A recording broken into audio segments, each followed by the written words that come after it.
नमस्कार, न्यूज़ 24 मध्य प्रदेश छत्तीसगढ़ के बेहद खास और आपके अपने लोकप्रिय कार्यक्रम क्या हाल में एक बार फिर से आपका स्वागत है। और इस बार हम बेहद अहम मुद्दे को लेकर चर्चा कर रहे हैं और पब्लिक के बीच में पहुंचे हैं। जी हाँ, हम बात कर रहे हैं वक्फ बोर्ड के जो नया बिल संशोधन आया है उसको लेकर हम बात कर रहे हैं और लोगों से बात करने के लिए निकले हैं और एक ज़मीन पर टटोलेंगे कि वक्फ को लेकर जितनी भी चर्चाएँ हुई, जितनी जद्दोजहद चल रही है, सुप्रीम कोर्ट में भी अब केस पहुँचा है, वहाँ पर भी सुनवाई चल रही है। एक्चुअल में वक्फ बोर्ड की संपत्ति कितनी है, क्या उसमें पारदर्शिता है या नहीं है। जो बात कही जा रही थी कि वक्फ की लाखों की संपत्ति जिनका किराया बहुतायत में होना चाहिए वो महज कुछ 200, 300, 250 रुपये में है, क्या वाकई में ऐसी स्थिति है। ये तमाम मसलों पे हम चर्चा करेंगे, उनसे गुफ्तगू भी करेंगे और देखेंगे कि वाकई में असल वजह क्या है, ट्रांसपेरेंसी है या नहीं है। तो मैं आया हूँ, आप देख लीजिए, सबसे पहले नगीना मस्जिद जो है इसको भी वक्फ ने जो है शामिल कर लिया था। आप देख सकते हैं इसमें लिखा हुआ है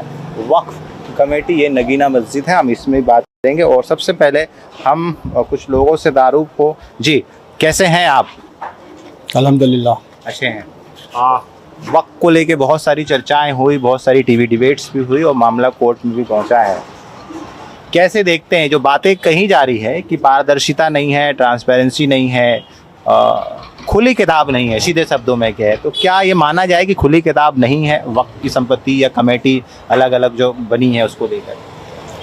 देखिए, वक्फ जो है वो एक ऐसी जायदाद को कहते हैं जो अल्लाह के नाम पे आदमी वक्फ करता है। वो अलग अलग कामों के लिए वक्फ होती है और ये सिलसिला सदियों से चल रहा है इस मुल्क के अंदर। मुसलमान भी हज़ारों साल से इस मुल्क के अंदर हैं। तो बहुत सी जायदादें अलग अलग मकाम पर अलग अलग सदियों में जो है लोगों ने वक्फ की, मुसलमानों के लिए, कभी मस्जिद के लिए, कभी मदरसों के लिए, कभी दरगाहों के लिए, कभी खानकाहों के लिए, कभी दारुल के लिए। तो वो तमाम चीज़ें जो है अल्लाह के नाम पे वक्फ हैं। उसका मालिक जो है मुसलमान भी नहीं है। अब उन तमाम जायदादों को संगठित करने के लिए, इकट्ठा करने के लिए वक्फ बोर्ड बना अंग्रेज़ों के ज़माने में और ज़रूरत के मुताबिक उसमें जो है उसके मुसलमान ही उसकी देख रेख करते हैं ताकि जिसके लिए आदमी वक्फ किया गया है उसी के मुताबिक वो काम चले उसके अंदर। लेकिन मौजूदा जो अभी गवर्नमेंट है इसने जो वक्फ एक्ट अमेंडमेंट बिल जो पास किया है 2025 का, इसमें पूरी तरह उसको जो है वक्फ पर कब्ज़ा करने के लिए, उसको जो है उसमें घोलमेल करने के लिए उस तरह के कानून उसके अंदर बनाए हैं। उन्होंने एक बात ये तय कर दी है कि वक्फ जायदादों में वक्फ अमेंडमेंट बिल के अंदर जो है वक्फ बोर्ड के अंदर अब ऐसे लोग भी रहेंगे जो गैर मुस्लिम होंगे, जबकि हिंदुस्तान की जितनी भी जो भी समाज हैं, जितने भी धर्म के लोग हैं, उन सारे धर्मों के अंदर ऐसी जायदादें मौजूद हैं। हिंदुओं के बहुत ज़्यादा मंदिर हैं, सिख गुरुद्वारों के मंदिर हैं, ऐसे जितने धार्मिक जगह हैं उन सब के जिम्मेदार उसी समाज के लोग होते हैं, उसी धर्म के लोग होते हैं। लेकिन वक्फ बोर्ड के लिए इन्होंने कानून ये पास कर दिया कि अब उसके अंदर गैर मुस्लिम भी रहेंगे। अब जब एक गैर मुस्लिम वहाँ पर बैठेगा, एक तिवारी जी बैठेंगे, तो तिवारी जी कैसे समझेंगे कि ये वक्फ के बारे में इस्लाम का क्या कानून है, वो उसको नहीं समझ सकते हैं। फिर उसके अंदर उन्होंने ये पावर दे दिया है कि हम कागजात मांगेंगे। आज 200 साल पहले तक कोई रजिस्ट्रेशन ऑफिस हिंदुस्तान के अंदर नहीं होता था। मालगुजार लोग, बादशाह लोग, नवाब लोग ये जायदाद को वक्फ किया करते थे और उनके कागजात हुआ करते थे। वो कागजात भी जो बादशाहों ने दिए वो आसार कदीमा के पास हैं, जो गवर्नमेंट के पास ही है, वक्फ बोर्ड के पास वो जमा नहीं है। तो मुझे लगता है कि पिटीशन वगैरह भी दायर करके जी, APCR ने अभी माननीय उच्चतम न्यायालय के समक्ष पिटीशन दायर की है। अभी अब जस्ट देखेंगे, कल सुनवाई भी हुई इसमें और आज 2 बजे से फिर से सुनवाई चालू है। उसमें जो कल माननीय न्यायालय महोदय ने जो प्रश्न किए सरकार के सामने, उन्होंने जवाब उनको नहीं दे पाए, न संतुष्ट कर पाए। जो सॉलिसिटर जनरल हैं सरकार की तरफ से, तुषार मेहता, उन्होंने कोई भी सही सवाल का कोई भी सही जवाब नहीं दिया। माननीय न्यायालय ने ये कहा था कि आप वक्फ बाय यूज़र को कैसे अलग कर सकते हैं, जबकि वो हम देखते हैं कि आज से 13वीं, 14वीं, 15वीं शताब्दी से वक्फ चला आ रहा है ना। अब उस समय पे, अब आज के समय पे आप कागज़ मान लो नहीं मिलते हैं तो वो तो इनडायरेक्टली सरकार के पास ही वो ज़मीन चली जाएगी। तो ये जो आर्टिकल 26 कहता है, आर्टिकल 25 कहता है कि कोई भी समाज भारत में रह सकता है अपने धर्म के अनुसार, अपनी पद्धति के अनुसार, अपने ईदगाह है या फिर कोई चीज, वो सब सही है, वहाँ कोई दिक्कत नहीं है। हमारा मसला ये था कि जो आप किस कमेटी से हैं? हम APCR से हैं। APCR से। APCR में कितनी दुकानें हैं और कितनी ऐसी कमर्शियल? ये दुकानें नहीं है, हाँ। ये एक संगठन है जो मानव अधिकार के लिए काम करता है और ख़ास तौर से हमारा काम ही यही होता है कि हम लोगों के अधिकारों की संरक्षण के लिए काम आए। हाँ। उनमें कोई ऐसा कमर्शियल बाजार नहीं? जमात इस्लामी हिंद का मैं हूँ। जमात इस्लामी हिंद की तरफ से पिटीशन दायर की गई है हाँ। सुप्रीम कोर्ट के अंदर। अच्छा। और इस बेस को लेकर कि मुसलमान ही वक्फ बोर्ड को देखेंगे, कोई गैर मुस्लिम नहीं देखेगा, कलेक्टर को ये पावर नहीं होगा। न्यायालय के अंदर अगर कोई मामला होता है वक्फ ट्रिब्यूनल उसको हल नहीं कर पाएगा तो ये हाई कोर्ट में जाएगा, सुप्रीम कोर्ट में जाएगा। कलेक्टर कौन होता है उसको देखने वाला? अगर हम देखेंगे तो मुतवल्ली उसके देखेंगे, मस्जिद के, मज़ारों के, दरगाहों के मुतवल्ली देखेंगे। कलेक्टर को ये अधिकार नहीं होना चाहिए। और कोई मुझसे बातचीत करेगा इस मामले में? जी बताइए। ये जो संपत्तियां हैं वक्त की तमाम अलग अलग जगहों पर, है ना, यदि उनके बारे में यदि कुछ आप बता पाए कि उनके सरकार जैसा कह रही है कि उनका किराया यदि बढ़ेगा तो फ़ायदा आप ही लोग का होगा ना, ऐसी कितनी दुकानें हैं आपके ख्याल में? देखिए, जहाँ तक सरकार के कहने का सवाल है तो अभी तक जितना भी वक्फ बोर्ड के अंदर जो बोर्ड के मेंबरान रहते हैं वो सरकार ही नियुक्त करती है, चाहे वो सनवर पटेल हो या चाहे काउंसिल के अंदर ऊपर हैं। तो सरकार के कब्ज़े में ही एक ढंग से वो वक्फ बोर्ड रहा है। लेकिन जो अमेंडमेंट बिल लाया गया, इस अमेंडमेंट बिल के द्वारा जिस तरह की धांधली करने की कोशिश की और 22 लाख एकड़ ज़मीन ये सरकार जो है वो अपने कब्जे में करके और बड़े बड़े कारपोरेट को देगी। ये इसके पहले ईसाइयों की ज़मीन भी दी जा चुकी है और इसके पहले जो है दीगर लोगों की ज़मीनों पे भी कब्जा करने का सरकार का जो इरादा है, अपनी तो बेच ही चुकी है धीरे धीरे सारी चीज़ें। अब वो सरकार जो है दूसरों को भी ज़मीन बेचना चाहती है। जबलपुर में कोई आंकड़ा है कि कितने एकड़ ज़मीन है, कितनी क्या है संपत्ति आपके? नहीं, ये आंकड़ा तो वक्फ बोर्ड के लोग ही बता पाएंगे, हम लोगों के पास इसका आंकड़ा तो नहीं है। हाँ। अच्छा, जो दुकानें चल रही हैं, जो कमर्शियल एरिया है बोर्ड का, कमेटियों का, क्या उनमें पारदर्शिता है आपको लगता है? नहीं, नीचे तो पारदर्शिता है। नीचे तो है। हाँ।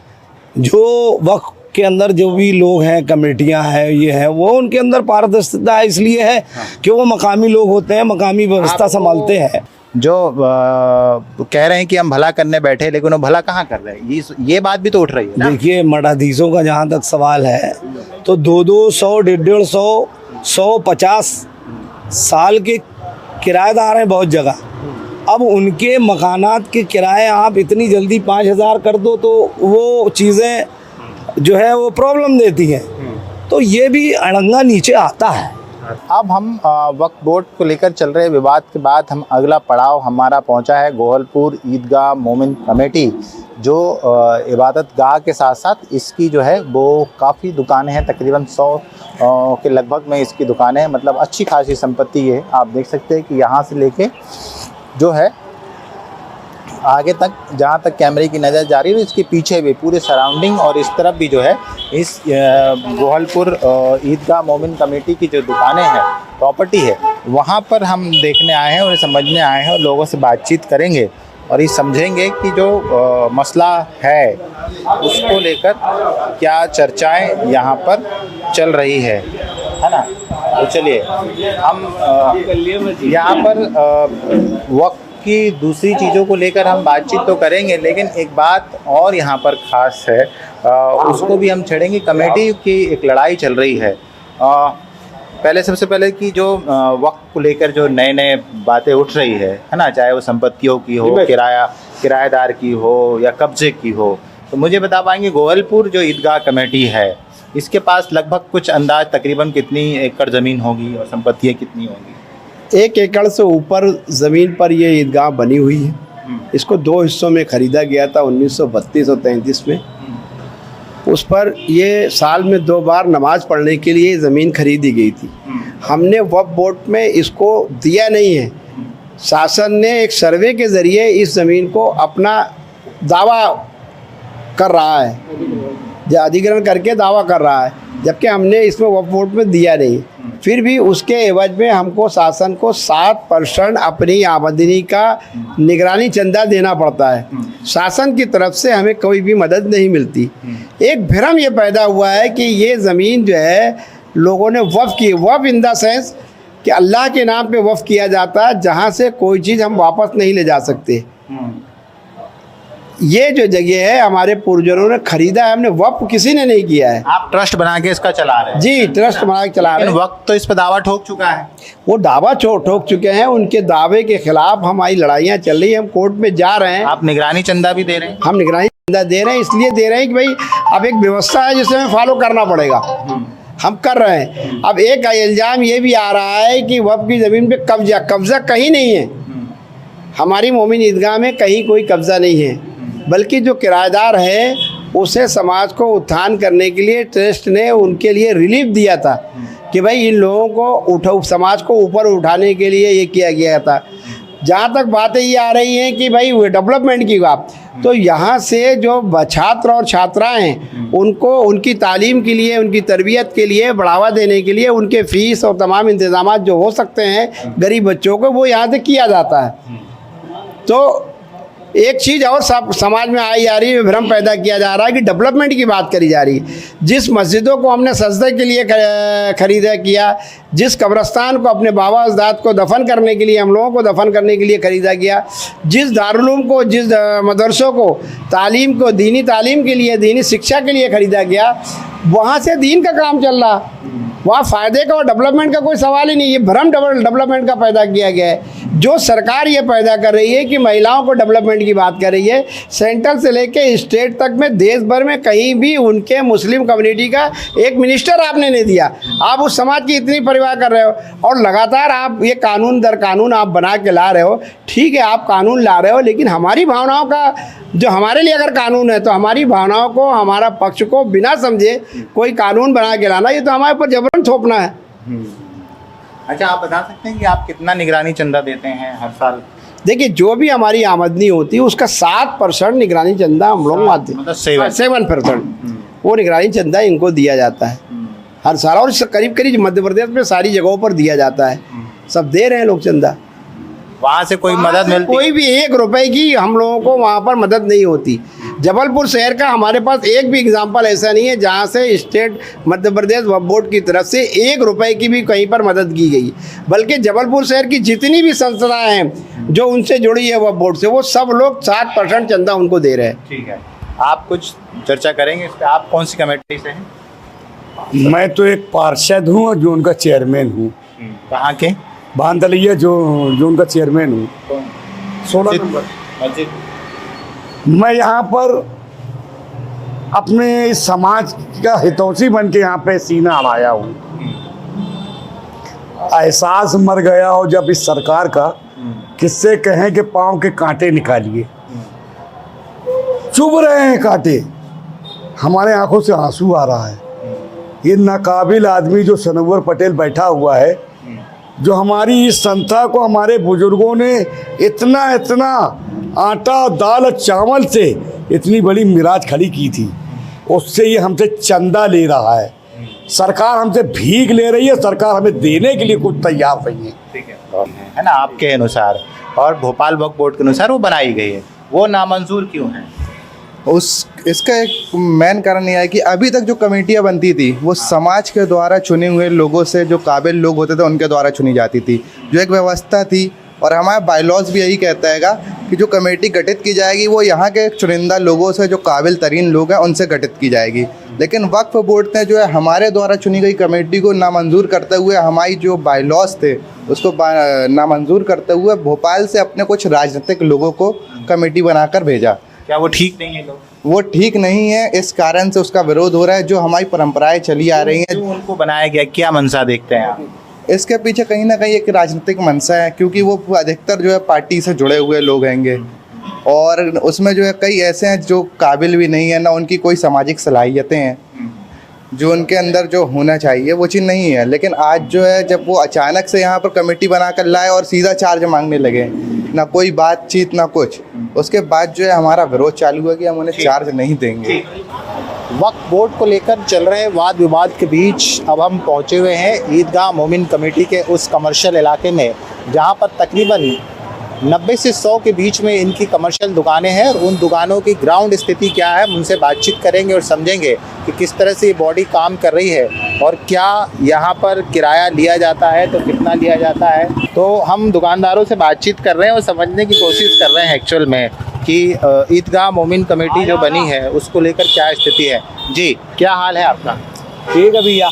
क्या शुभ नाम लिखते हैं? मेरा मोहम्मद इरफान अहमद अंसारी नाम है। कौन सी? यही सीमा स्टील आपका? सीमा स्टील फर्नीचर है। हाँ। ये वक्त पे मोमिन ईदगाह की ज़मीन में अपन लोग दुकान बना के रह रहे हैं। हाँ। काफ़ी समय से रह रहे हैं। आज दुकान टूटे 25-30 साल हो गया दुकान टूटे हुआ। इस पे भी अभी तक के कमेटी वाले लोग ने कुछ बनाया के दिया नहीं है। सिर्फ किराया आता है, किराया कहाँ जा रहा है ये सब का कोई चीज़ हिसाब किताब नहीं है। ये दुकान कौन चलाता है? आप संचालित करते हैं? क्या शुभ नाम है आपका? अशफाक अहमद। कब से हैं अशफाक साहब यहाँ? ये तो हमारे बाप लोग यहीं रहे, मतलब हम लोग पैदा यहीं हुए। तीसरी पीढ़ी चला रही है। हाँ, दूसरी? नहीं, यहाँ दूसरी पीढ़ी मान लो। तो अभी कितना किराया है इसका? अभी तो समझ लो ये 1800 रुपये देते हम। 1800 रुपये, है ना? अभी बढ़ाने बोला इन लोगों ने किराया? नहीं, अभी जो बीच में बढ़ाए थे हाँ। तो उसके वजह से जो है साल 1.5 साल ये लोग किराया लिए नहीं, मतलब डबल कर दिए थे मतलब। अच्छा। तो डबल करने के बाद जब किराया अपन लोग पिछला दे रहे थे तो पिछला ये लोग लिए नहीं, बोले यार डबल लेंगे। तो यहाँ से लेके वो पूरी मार्केट जितनी है पूरा भाड़ा नहीं देना, मतलब ये लोग पिछला ले रहे थे, डबल ले रहे थे मतलब, और आदमी पिछला मतलब सिंगल दे रहा था। तो उसके वजह से साल 2 साल जो है किराया सही चढ़ गया। बाकी किराया अभी चालू कर दिया रहे, तो जो 1800-1900 जो लगता है महीने का वो दे रहे थे अपन लोग। तो 1800-1900 जितना देते हैं उसकी रसीद मिलती है? हाँ, रसीद मिलती है पूरे किराए? हाँ, पूरी मिलती है। अच्छा, उस हिसाब से कोई सुविधा देते हैं इन लोग? सुविधा का ये जो मार्केट बनी है, हाँ। ये मार्केट के हिसाब से, अब ये रहवास के हिसाब से था। हाँ। रहवास के हिसाब से था, तो रहवास जब टूटा अपना कारोबार रहा तो अपन लोग कारोबार करने लगे। तो मार्केट अभी यहाँ बनी नहीं है, बाकी तो पूरी मार्केट तो पक्की में है ना। किराया तो पूरा वही चल रहा है, 1700-1800, 1900, 2000। वो तो हाँ, मतलब जो भी मार्केट के लोग किराया बढ़ाते हैं साल 3 साल 2 साल। अभी अमूमन सारी दुकानों का किराया यही है 1800? हाँ, बस मतलब जगह के हिसाब से है। सामने का कुछ है, अपने सामने को तो नहीं मालूम है क्या है। इस लाइन में इतना ही? हाँ। ठीक है, शुक्रिया। कितने सालों से ये तो बता सकते हैं? अब ये तो बाप दादा के टाइम से है अपन लोग। बाप दादा के नाम पे। तो अभी किराया वो मोमिन कमेटी लेती है इसका? किराया तो मोमिन कमेटी लेती है। सुविधाएं देती है कुछ उनकी तरफ से? कभी कोई शिकायत होती है, कुछ कंप्लेंट हो, कुछ चीजें? नहीं, ऐसी कोई अपनी नौबत ही नहीं आई सुविधा का। अपने को रोड पे काम करना है, बंद करके शाम में चले जाना। किराए की रसीद मिलती है आपको? है ना? बढ़ाने के लिए कुछ बोला है? किराया 2 साल में ऐसे इनका तय होता है बढ़ाने का, बढ़ाते हैं वो लोग। उन्हीं लोग तय कर लेते हैं, है ना? कोई गाइडलाइन होती है इसकी, कैसे बढ़ाएंगे, कितना बढ़ाएंगे? नहीं, इसकी मीटिंग करते हैं वो लोग बुला के कि किराया बढ़ाना है जैसे। अच्छा, उसको फिर वो अमल में ला देते हैं। ठीक, शुक्रिया आपका। भाई साहब, एक मिनट का समय बस लेंगे आपका। कैसे हैं? पहले आप खैरियत बताइए। बढ़िया ठीक है जी। अच्छा, मुझे ये बताइए कि आप कब से यहाँ दुकान चला रहे हैं? मेरे को बैठते हुए करीबन 8 साल हो गए 8 साल हो गए। जी। ये वक्त की ही तहत दुकान है, उन्हीं की है ना? जी, उन्हीं की वक्त जी। तो इसका भी कैसे क्या किराए का क्या पैमाना होता है उनका? किराया का तो हमारे डैड को पता भी है नहीं। फिर भी अनुमान ईयरली जाता है, मंथली नहीं जाता। कितना? करीबन जाना चाहिए 1 लाख रुपए के ऊपर। 1 लाख रुपए ऊपर मतलब कोई 7-8 हज़ार रुपये हो गए। हाँ, हो सकता है 8,000 रुपये मिनिमम जहाँ तक। तो ये जो अपन जो किराया देते हैं तो उसकी वैसी ही रसीद मिलती है? मिलती है ना, जो अमाउंट देंगे वो मिलेगी अपन को, सेम मिलेगी, है ना? जी। अच्छा, उनकी तरफ से कोई सुविधा वक्त की तरफ से अब इतना किराया देते हैं? नहीं, उनकी तरफ से क्या सुविधा रहेगी, मतलब शॉप दे दी उन्होंने, बस काफ़ी है, इतना इनफ। कोई मसला होता है, कोई दिक्कत होता नहीं, कोई मसला नहीं। है? ऐसा हाँ सामान्य किराया देते हैं? हाँ। ट्रांसपेरेंसी है? हाँ। थैंक यू भैया। 1 मिनट का समय लूँगा आपका। जी, कैसे हैं आप? पहले तो बताइए। सब बढ़िया। अच्छा, हम एक्चुअल में क्या वक्फ को अभी बहुत सारी चीज़ें चल रही है तो हम उसी को लेके बातचीत कर रहे थे कि ये भी वक्फ के तहत आती। कब से हैं आप किराएदार? हमको हो गए यहाँ पर 1 साल। 1 साल हो गया, मतलब आप रिसेंट आए हैं? रिसेंट आए हैं। है ना? तो लगभग कितना इसका मंथली किराया हुआ? 4000। 4000 रुपये मंथली। मुझे लगता है बहुत वाजिब है। बहुत वाजिब है। है ना? कभी उनने बढ़ाने की कोशिश की? ना, नहीं। 1 ही साल तो हुआ है अभी। 1 ही साल हुआ, है ना? तो बाकी दुकानों का भी अप्रोक्स यही होगा? लगभग। है ना? तो एक दुकान वाले में बोले थे कि साल में हम देते हैं 1 लाख कुछ हजार, ऐसा 1 लाख? नहीं ऐसा नहीं है, सबका क्वार्टरली भी जाता है, किसी का ईयरली जाता है, किसी का ईयरली, किसी का क्वार्टरली, जैसा हाँ। किसी का महीनेवार भी जाता है ना। मैक्सिमम किराया कितना है यहाँ का, कुछ अंदाजा? ना मेरे को अंदाजा नहीं है।